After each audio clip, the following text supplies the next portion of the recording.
అమ్మాయికి ఇంకో second marriage చేసి అమ్మాయి జీవితం బాగుండాలని కోరుకుంటున్నాం సార్. మీ అమ్మాయిని కన్విన్స్ చేయమని చెప్పి మాకు ఫోన్ చేశారా? అవును సార్ మీరు ఎక్కడిగా చేసేసి ఒప్పియాలి సార్ మా అమ్మాయిని. మళ్ళీ పెళ్ళేంటండి? నాకు ఆల్రెడీ పెళ్ళైంది కదండి.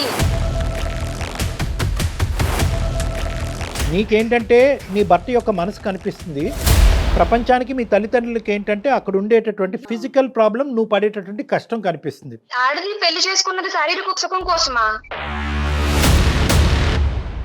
20 సంవత్సరాల పాటు కని పెంచి ఈ స్థాయి వరకు తీసుకొచ్చిన నిన్ను సుఖపడాలి అనే ఆలోచనతో తల్లిదండ్రులు మాట్లాడేటటువంటి ప్రేమతో కూడినటువంటి మాటలు. మా నాన్న చూసిన వాడు తాగుబోతాడు అయ్యుండి ఇలాంటి పొజిషన్ కి వచ్చి ఉంటే నేను వదిలేసి వేరే పెళ్లి చేసుకునేదాన్ని. అతని యొక్క సర్వీస్ ఎవరు చేస్తున్నారు? నా భర్త కదా, నేను బయట వాళ్ళతో ఎందుకు చేయిస్తానండి? ఇప్పుడు పెళ్లిలో ప్రమాణాలకు అర్థమే ఉంది, నేను వేరే వాళ్ళతో చేయిస్తే.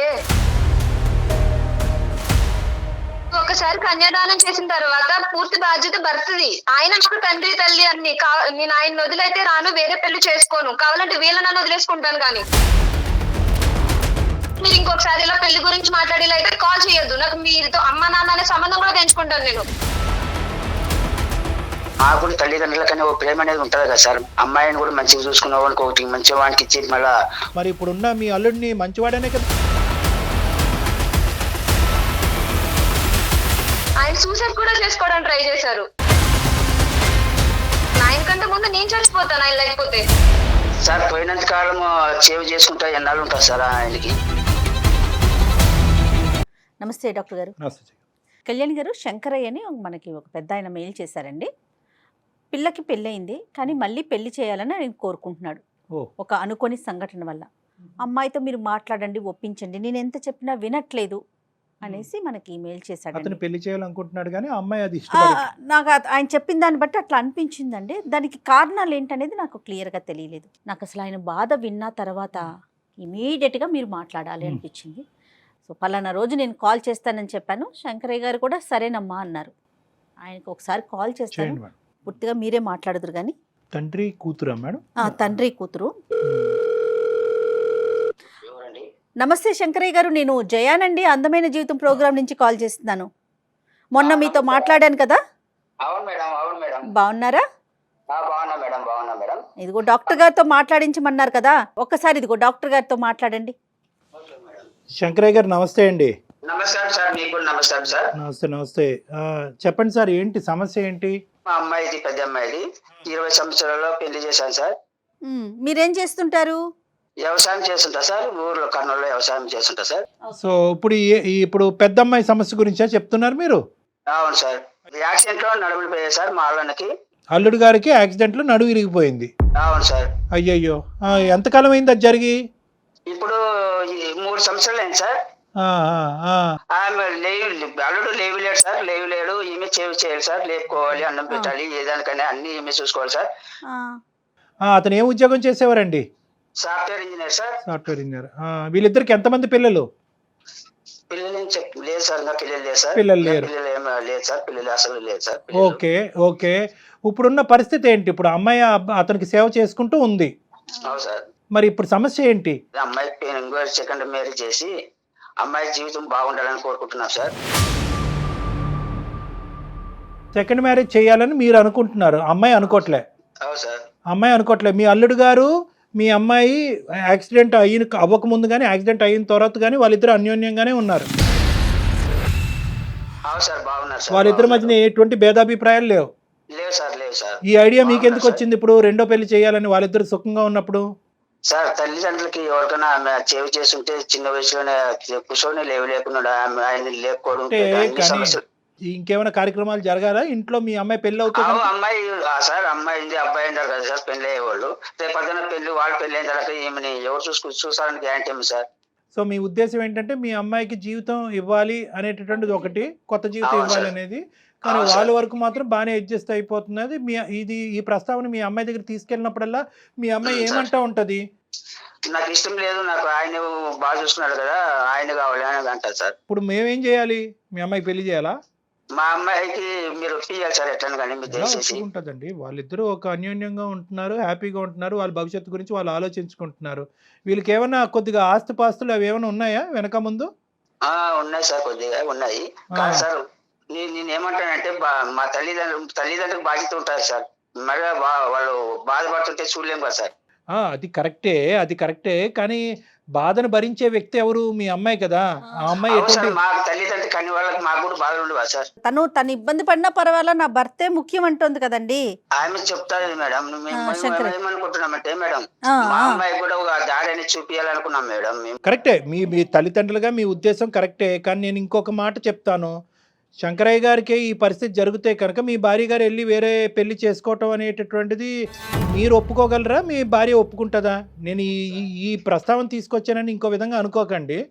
ఎందుకంటే పెళ్లి అనే బంధానికి ఏంటంటే ఇటువంటి అవరోధాలు అన్నీ దాటుకుని వెళ్తే, ఇటువంటి త్యాగాలన్నీ చేయడానికి నిర్ణయించుకుంటేనే ఆ పెళ్లి దాని యొక్క ప్రాముఖ్యత, దాని పవిత్రత.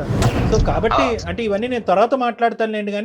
కానీ మీ అమ్మాయి అయితే కనుక తీసి పారేస్తుంది. మీరైతే మాత్రం ఏమంటున్నారంటే మీ అమ్మాయిని కన్విన్స్ చేయమని చెప్పి మాకు ఫోన్ చేశారు. మీరు అట్టంగా చేసే చెప్పాలి సార్ మా అమ్మాయిని. కొద్దిగా డెలికేట్ ఇష్యూ జయ గారు. కానీ అమ్మాయి ఎలా రియాక్ట్ అవుతుందో పూర్తిగా తన మనసు మీద ఆధారపడి ఉంటుంది కదా కళ్యాణ్ గారు. ఆ బాండ్ అనేటటువంటిది ఒకటి క్రియేట్ అవుతుంది చూడండి. ఆ బాండ్ అనేటటువంటిది ఈ యాక్సిడెంట్ ముందు ఒక 50% ఉంటే యాక్సిడెంట్ అయిన తర్వాత 100% అవుతుంది. ఇప్పుడు యూజువల్గా మనం ఎలా అనుకుంటాం అంటే బయట నుంచి చూసేటటువంటి, ఇప్పుడు అతను తల్లిదండ్రుల పాయింట్ ఆఫ్ వ్యూలో అతను ఆలోచిస్తున్నాడు. మీరు నేను అసలు మామూలుగా కామన్ పీపుల్గా మనం ఎలా అనుకుంటాం, ఇదేంటి చిన్న వయసులో ఈ అమ్మాయి అవిటి అతనితో ఏంటి, ఆ అమ్మాయి భవిష్యత్తు త్యాగం చేయటం ఇంపార్టెంటే అన్నట్టు మనం అనుకుంటాం. కానీ అక్కడ కాన్సెప్ట్ ఎలా ఉంటుందంటే, ఒకప్పుడు అది ఒక డెలికేటు ప్రాబ్లమాటిక్ టాక్సిక్ రిలేషన్షిప్ అనుకోండి. మరి నీకు దన్నారా బాబు, ఇప్పుడు సుఖం లేదు, ఇప్పుడు అసలు సుఖం లేదు నీతో అని చెప్పి వెళ్ళిపోయి ఉండేది. కానీ ఇక్కడ ఏంటంటే బాధ్యత పెరిగింది ఆ అమ్మాయికి. సో ఆ యాంగిల్లో ఒకసారి మాట్లాడి చూద్దాం. 2 కాన్సెప్ట్స్ మేడం. ఒక జీవితం పోయాలి అని అనుకునే ఒక తల్లిదండ్రులు, ఒక కొత్త జీవితం పోయాలనేటటువంటి కూతురు జీవితం ఇలా అవ్వకూడదనే తపన, భర్త బాధ్యత నాది కాకపోతే ఎవరు అని ఆలోచించేటటువంటి ఒక భార్య, ఈ రెండిట్ల సంఘర్షణ మనం ఈరోజు ఇచ్చేయాలి. తప్పకుండా అండి. మరి శంకరయ్య గారు మీరు పాపను లైన్ లో తీసుకుంటారా లేకపోతే నేను కాన్ఫరెన్స్ లోకి తీసుకోనా? మేడం గారు మీరు మాట్లాడినమ్మా. నేను మాట్లాడినా సరే, మీరు మాట్లాడి లేలో నేను వింటుంటాను. అట్లానే సరే పెద్ద ఆయన ఏం అనలేకపోతున్నావు. The person you are speaking with has hello hello Vani గారు. చెప్పండి ఎవరు? నమస్తే అమ్మా, నేను జయాని అందమైన జీవితం ప్రోగ్రామ్ నుంచి కాల్ చేస్తున్నాను. నమస్తే అండి, చెప్పండి. నమస్తే. నాతో పాటు డాక్టర్ కళ్యాణ్ చక్రవర్తి గారు కూడా ఉన్నారు. అలానే మీ నాన్నగారు కూడా లైన్లో ఉన్నారమ్మా. ఆయన ఒక్కసారి మీతో మాట్లాడాలి అని చెప్పేసరికి నేను మిమ్మల్ని లైన్లోకి తీసుకున్నాను. ఆయన ఒక చిన్న సమస్యని మా దాకా తీసుకొచ్చారు. ఒక సలహా కోసం మమ్మల్ని సంప్రదించారు సుమన్ టీవీని. ఏ సమస్య అండి? ఒక్కసారి మా డాక్టర్ గారు మాట్లాడతారు చూడు. వాణి నమస్తే అమ్మా. నమస్తే అండి, చెప్పండి. ఇప్పుడు ఏంటంటే నాన్నగారు ఎలా చెప్పాలో నాకు అర్థం కావట్లేదు. అంటే ఒక తండ్రిగా అతను నిన్ను చూసే కోణము వర్సెస్ నువ్వు నీ జీవితాన్ని చూసుకునే కోణము, ఈ రెండిట్ల మధ్యన జరిగినటువంటి ఒక చిన్న సంఘర్షణ. అతను ఏమంటారంటే, మా అల్లుడు గారు చాలా మంచివారు, చాలా గొప్ప పెళ్ళి, కానీ దురదృష్టం కొద్దీ ఒక సంఘటన జరిగింది. అతను అవిటివాడు అయ్యాడు, మంచాన పడ్డాడు. సేవ చేసేటటువంటి భారం అంతా కూడా చిన్న వయసులో ఉన్న ఆడపిల్ల మోస్తుంది. ఇది చూసి మేము తరుక్కుపోతున్నాము, చూడలేకపోతున్నాము. ఆ అమ్మాయికి ఒక భవిష్యత్తుని ఇవ్వాలి అని అనుకుంటున్నాము. కాబట్టి ఆ అమ్మాయిని పెళ్ళి అనే ప్రస్తావన తీసుకొస్తే ఆ అమ్మాయి అంగీకరించట్లేదు. మీ ద్వారా ఆ ప్రస్తావన తీసుకొచ్చి ఆ అమ్మాయిని అంగీకరింప చేసేటటువంటి విధంగా హెల్ప్ చేయండి అని అన్నారు. అవునండి, అంటే మీకు మొత్తం చెప్పారా నాన్నగారు? ఏమో అంటే నాన్నగారు పెద్ద వయసు, ప్లస్ ఏంటంటే ఫోన్లో అంత ఇదిగా మాట్లాడలేకపోతున్నారు. సో పూర్తిగా వివరాలు అయితే చెప్పలేకపోయారమ్మా. అవును. అసలు నీ ఆలోచన ఏంటండి? నాకు ఆల్రెడీ పెళ్ళైంది కదండి. అసలు ఏం జరిగిందో చెప్పమ్మా. అంటే మీ పెళ్ళి ఎంతకాలం అయింది, అతనికి ఆ యాక్సిడెంట్ ఎలా జరిగింది? ఏం లేదండి, నేను చదువుకుంటానన్న వయసులోనే చిన్న వయసుకే 20 ఏళ్ళకే పెళ్లి చేసేసారు నాన్నగారు. మంచాడు, బాగా చూసుకుంటాడు అన్ని చెప్పారు. సరే నచ్చ చెప్పారు. ఆ అబ్బాయి కూడా సెటిల్ అవుతాడు బాగా అని చెప్పి పెళ్లి చేశారు. పెళ్ళైన తర్వాత మేము అనుకున్నాము మనం పడిన ఇబ్బందులు మన పిల్లలు పడకూడదని ఒక 2 years వరకు పిల్లలు వద్దనుకున్నాం.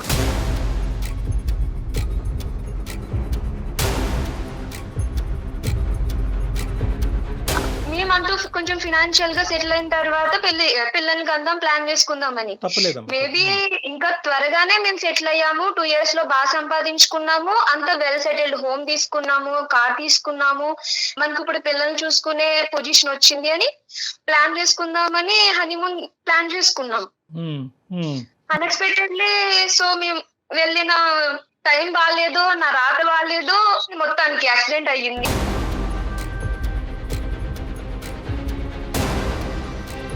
అలానే నేను నా స్వార్థం చూసుకున్నాను వదిలేసి రెండో పెళ్లి చేసుకోలేను ఏం కదా. జరిగిందమ్మా యాక్సిడెంట్ లో? తను అంటే ఎట్లా, ఎంతవరకు డ్యామేజ్ అయింది పాపం ఆయనకి? కార్ యాక్సిడెంట్ అయిందండి. సో డాక్టర్ అన్నారు ఒక 3 months వరకు మేబీ ట్రీట్మెంట్ అవుతుంది కదా, రికవర్ అవుతారు, సెటిల్ అవుతుంది అనుకున్నాము. కానీ హెల్త్ కండిషన్, కానీ ఇంకా ఆయన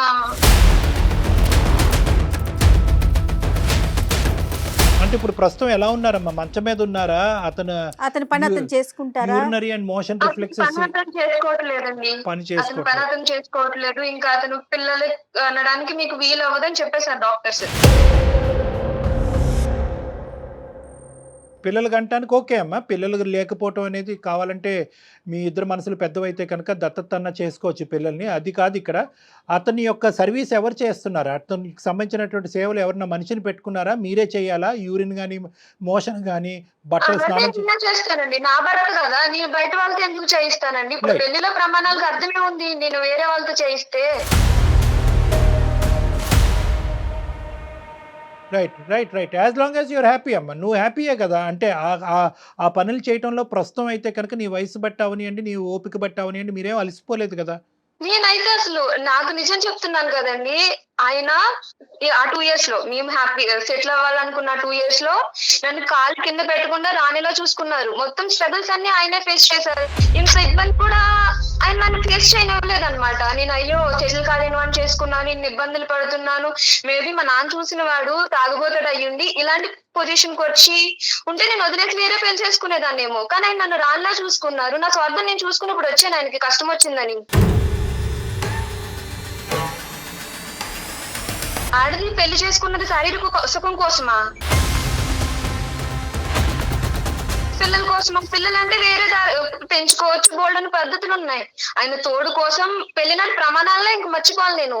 ఓకే ఆయన కష్టం వచ్చింది, నేను వదిలేసి వచ్చేయాలి, నా సుఖం నేను చూసుకోవాలి అని వచ్చేమంటారా చెప్పండి? మరి మీ నాన్నగారు ఎందుకు ఇలా ఆలోచిస్తున్నారు? ఇప్పుడు ఒక తండ్రిగా ఆయనకు ఉండే బాధ ఆయనకు ఉంటదండి. నేను ఆయన బాధని తప్పు పట్టట్లేదు. వేరే పెళ్లి చేసుకోమండలో ఆయన బాధ కనబడుతుంది, రేపు అన్న రోజు నన్ను ఎవరు చూసుకుంటారని. కానీ నా భర్తను ఎవరు చూసుకుంటారు? నేను వేరే పెళ్లి చేసుకుని వెళ్ళిపోతే అసలు నేను వేరే పెళ్లి చేసుకునే ఆలోచన కూడా లేదండి. నేను చాలా హ్యాపీగా ఉన్నా నా భర్తతో. అయినా నేను కష్టం అనుకుని చేయట్లేదండి, అది ఇష్టం అనుకుని చేస్తున్నాను. ఇప్పుడు నేను కన్న పిల్లలైనా చిన్నప్పుడు నేను ఎలా చూసుకోవాలి వాళ్ళని? ఇవన్నీ సేవలు చెయ్యాలి కదా. 2 years అయినా 10 years అయినా 20 years అయినా ఎంతకాలం అయినా కూడా అతను సేవ్ చేసుకుంటూ అలా ఉండిపోతానని అంటున్నావు. అతను సేవ చేసుకుంటానే బ్రతుకుతానండి. ఇప్పుడు భర్త లేని ఆడవాళ్ళు చాలా మంది ఉన్నారు. భర్త ఇలా మంచాన్ని పడిన ఆడవాళ్ళు వేరే పెళ్లి చేసుకుంటారేమో కొంచెం మంది. నాకైతే అది తప్పని అనిపించదు. వేరే పెళ్లి చేసుకోవాలన్న ఆలోచన లేదు. నా భర్తకు సేవ చేసుకోవడం నాకు ఇష్టం.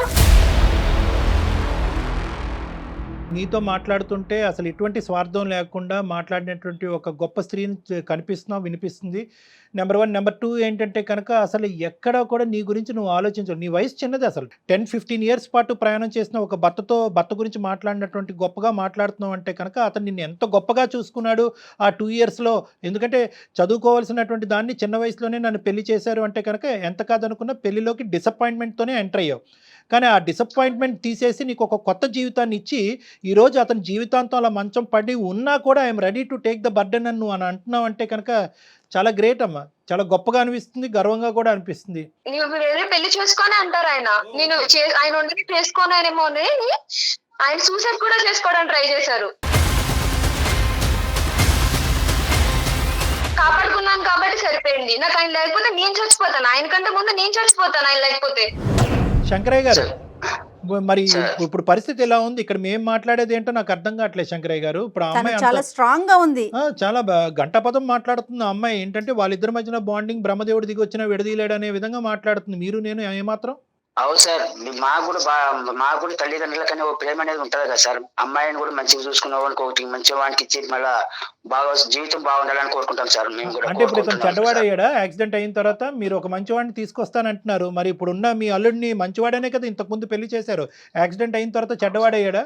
సార్ పోయినంత కాలం సేవ్ చేసుకుంటా ఎన్నాళ్ళు ఉంటారు సార్ ఆయనకి. సరే అవునండి, ఒకసారి కన్యాదానం చేసిన తర్వాత పూర్తి బాధ్యత భర్తది. ఆయన నాకు తండ్రి తల్లి అన్ని. నేను ఆయన వదిలైతే రాను, వేరే పెళ్లి చేసుకోను, కావాలంటే వీళ్ళనన్ను వదిలేసుకుంటాను. కానీ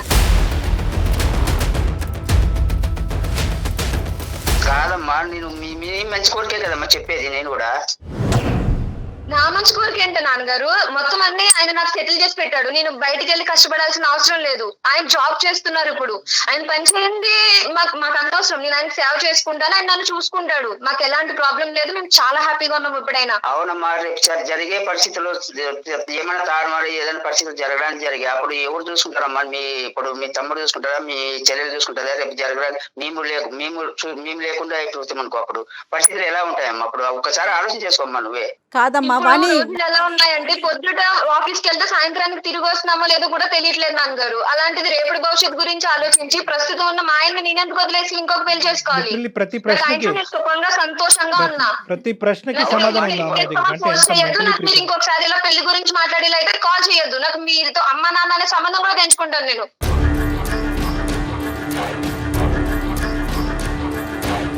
అమ్మ నీ ప్రేమ కోరే కదా మమ్మీ కోరుకుంటున్నది. శంకరయ్య గారు, ప్రేమ కోరుకుని అనేటటువంటి దాని వెనకాతల ఎక్కడో చోట ఒక గిరి అనేది ఉంటుంది, అర్థమైంది కదా? మీ ప్రేమ అనేటటువంటిది ఎక్కడి వరకు వెళ్ళొచ్చు అంటే కనుక తన ప్రేమించేటటువంటి భర్త యొక్క ప్రేమను చంపకూడదు అనే అంతవరకే మీ హద్దులు.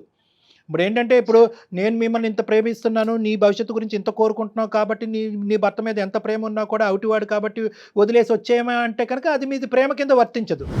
ఎందుకంటే మీ ప్రేమ అనేటటువంటిది ఆ అమ్మాయి ప్రేమ, తన భర్త మీద ఉండే ప్రేమను అర్థం చేసుకున్నప్పుడే దానికి విలువ, వాల్యూ. సో ఇక్కడ నేను అది పద్ధతి కాదు. లేలే శంకరయ్య గారు, మీరు ఏంటంటే కనుక ఈ ఎల్లకాలం రోజులు ఇలాగే ఉండవు. రేపొద్దున ఏదైనా జరగరాంది అతనికి జరిగితే కనుక దానికి కూడా అమ్మాయి ప్రిపేర్ అయ్యి ఉంది. జరగరాంది ఏదో జరుగుతుంది అనేటటువంటి ఆలోచనతో, ఏదో జరుగుతుందనే ఉద్దేశంతో అతన్ని ఈ రోజే చంపేయటం అనేది అమ్మాయికి ఇష్టం లేదు. అతనే అంటున్నాడంట నువ్వు వెళ్ళి సుఖపడి అప్పటి వరకు ఉండాలి కదా సార్. కాదు సార్, మేము అప్పటి వరకు కూడా దేవుడు ఉంచుతాడని గ్యారంటీ ఏమో సార్. ఐదు చేతిలో మంచి వాడి చేతిలో పెట్టిపోదామనే ఆలోచన మాకుంది సార్. సేవ్ చేసుకుంటే నన్ను మంచిగా చూసుకోకుండా డైలీ వచ్చి కొడితే అప్పుడు నేను ఎలా బాధపడాలి? వాడిని నన్ను పట్టించుకోకపోతే? అమ్మ అన్ని అట్లా అనుకుంటే ఎట్లయితుందమ్మా? అది అట్లా అనుకుంటే ఎట్లుంటది చెప్పు? ఇప్పుడు భర్తకి ఇలాగయ్యి వదిలేస్తే కనుక నువ్వు వేరే పెళ్లి చేసుకో, కష్టంలో వదిలేసి వచ్చేయచ్చు అని కూడా ప్రమాణం చేయించాల్సింది. మరి ఆ ప్రమాణం ఎందుకు చేయించలేదు?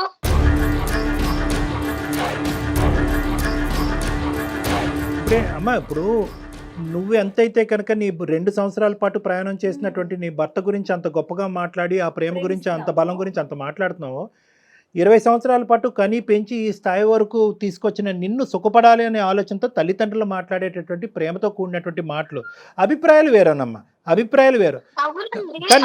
నాన్నగారు, నేను ఇలా బాధపడుతున్నాను, నాకు ఈ కష్టం వచ్చింది, నేను తనకు చేయలేకపోతున్నాను సేవ, మీ ఇష్ట ప్రకారం నాకు పెళ్లి చేయండి అని నేను అతని దగ్గరికి వెళ్ళి నా కష్టాన్ని చెప్పుకుంటే కదా ఆయనకు బాధపడాలి. నేను చాలా సుఖంగా ఉన్నాను, చాలా సంతోషంగా ఉన్నాను, నా భర్త నాతో మాట్లాడితే చాలు, మేము కలిసి నవ్వుకుంటే చాలు, నాకు ఇంకేం అవసరం లేదు, నాకు నా భర్త ఉంటే చాలు అని నేను అంటున్నానండి. నీ సంతోషాన్ని, సుఖాన్ని నువ్వు ఒక విధంగా డిఫైన్ చేస్తున్నావు, ప్రపంచానికి ఒక విధంగా కనిపిస్తుంది. అందులో మీ తల్లిదండ్రులు కూడా ఒక భాగమే. అంటే ఏంటంటే, సేవలు చేసుకుంటూ కింద మీద పడుతూ నీ జీవితం లేకుండా అనేటటువంటి విధంగా ఒకటా ఆలోచించేది. రెండోది ఏంటంటే, రేపొద్దున ఏదన్నా జరగరాంది జరిగితే కనుక మా అమ్మాయి అప్పుడు మేము బతుకుండాలి కదా, అప్పుడు మా అమ్మాయి పరిస్థితి ఏంటని. అంటే తల్లిదండ్రుల పాయింట్ ఆఫ్ వ్యూలో వాళ్ళు ఆలోచిస్తున్నారు, నీకు ఒక సలహా సూచన ఇచ్చారు, ఆ సలహా సూచన నీకు నచ్చకపోతే, ఆ అభిప్రాయం నీకు నచ్చకపోతే అది ససేమిరా వద్దు నాన్న అని చెప్పండే. కానీ ఈ ఆలోచన నీ బ్రెయిన్లో ఇంప్లాంట్ చేసేటటువంటి ప్రయత్నం చేస్తున్నారు. కాబట్టి మీరు ఎటువంటి తల్లిదండ్రులు ఇలా చేసేటట్టయితే కనుక నేను మరోసారి ఫోన్ ఎత్తను అంటే కనుక అది పద్ధతి కాదమ్మా. అంటే నేను అనేది ఏంటంటే, నువ్వు చేసుకునేది అది నీ రైటు. నీ భర్త ఎలా ఉన్నా కూడా నువ్వు హ్యాపీ, నువ్వు నీ భర్త హ్యాపీగా ఉన్నారని అనుకుంటున్నావు, ఆ సేవలోనే నువ్వు దైవ కార్యక్రమాన్ని నువ్వు చూసుకుంటున్నప్పుడు you go ahead, no problem. కానీ దయచేసి ఏ యాంగిల్లో వచ్చి ఏ విధంగా నీ తల్లిదండ్రులు ఒక ప్రేమతో వచ్చి మాట్లాడుతున్నారో వాళ్ళని మొత్తం దయచేసి మిస్అండర్స్టాండ్ చేసుకోవద్దమ్మా. అర్థమైంది కదా?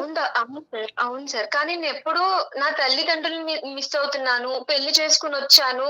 నాకు నాన్నని చూడాలని ఉంది, అమ్మని చూడాలని ఉంది, నా పుట్టింటికి వెళ్ళాలని ఉంది అని నాకు ఎప్పుడు అనిపించలేదు. నన్ను అంత బాగా చూసుకున్నారు, వీళ్ళకంటే బాగా చూసుకున్నారు నన్ను ఆయన.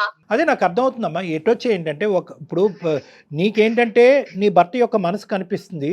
ప్రపంచానికి మీ తల్లిదండ్రులకి ఏంటంటే అక్కడ ఉండేటటువంటి ఫిజికల్ ప్రాబ్లం నువ్వు పడేటటువంటి కష్టం కనిపిస్తుంది. వాళ్ళది తప్పు లేదు, నీది తప్పు లేదు. అర్థమైందా?